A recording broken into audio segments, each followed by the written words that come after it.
and legends, and I happen to have both to share tonight. The name's Diedrich Knickerbocker, keeper of the legends, here in Liberty Square. And I have a tale to tell from a place that was known for magical spirits and ghostly visions called Sleepy Hollow. Are you brave enough to stand it? Yes. Could be. Oh, that was very convincing.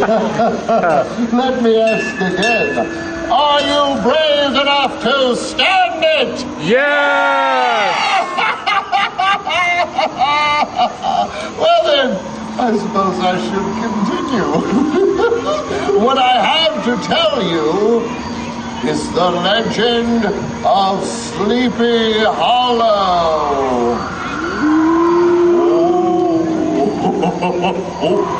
But that doesn't sound like a particularly frightening title, does it? Sleepy Hollow. No, of course it doesn't. Until you hear that it is also known as the Tale of the Headless Horseman. Ooh. Now that makes you feel a little scared, maybe? But if you feel scared, imagine how poor Ichabod Crane felt. Go ahead and say it. You know you want to. Who, pray tell, is Ichabod Crane? He happens to be the central figure of our story. Now, don't go confusing the term central figure with the word hero. Ichabod was anything but heroic in both looks and behavior.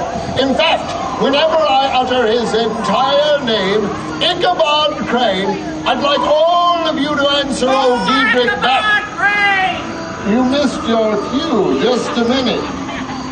Whenever I say his name, Ichabod Crane, I'd like you to act like the village idiot there and all together say, "For Ichabod Crane." Can you do that on cue?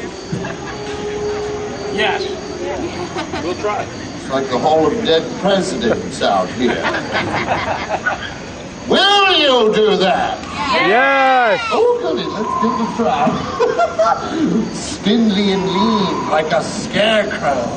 Escaped from a cornfield. That was the look of Ichabod Crane. Poor Ichabod Crane. You're a little fast there. Let's try it all together now. Poor Ichabod Crane. See, a little pacing helps that. The object of insults from the town bully from Bones. That was the bane of Ichabod Crane. Poor Ichabod Crane. Poor thing thinks she stumbled into a library. What are you reading? Oh, because the same young lady, the lovely Katrina Van Tassel, was being courted by both Brom Bones and Ichabod Crane. Poor Ichabod Crane. Just can't get that rhythm, can you? But at least you're trying. Poor indeed. That's exactly why he set his sights on Katrina. I told you he was no hero, didn't I? You see, Ichabod was interested in Katrina primarily because she was the only child of the wealthiest farmer in the district. Before Ichabod came along, Brom Bones had been the only one courting Katrina. Ichabod was the new schoolmaster and had a way with words far more graceful than that of young Farmer Bones. The serious new schoolmaster seemed worldly and sophisticated to the lovely Miss Van Tassel. Oh, it surely seemed as though Katrina had been charmed by Ichabod Crane. Poor Ichabod Crane. Just how poor you shall soon discover. It was Halloween night, the night of the annual Van Tassel Harvest Festival. All the local gentry and gentlefolk were gathered for singing and dancing rejoicing and feasting at the Van Tassel farm. Both Brom Bones and Ichabod were in attendance, but it was clear to everyone, however, whom sweet Katrina had been favoring. As the evening wore on, congenial gentlemen, well stocked with cider, began telling their favorite ghost stories. Brom Bones stepped forward and captivated the entire room by telling of his encounter with the legendary Headless Horseman.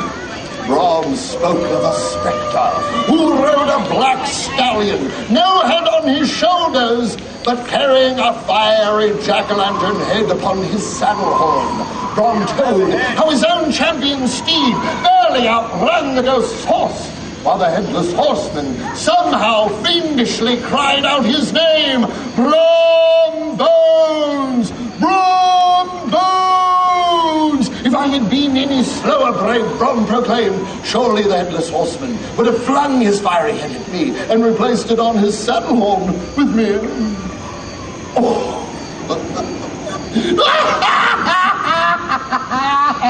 Ichabod laughed out loud at Brom Bones' superstitious story. Whoever believed in such things? Bah! Headless Horseman, bah! Certainly not Ichabod Crane.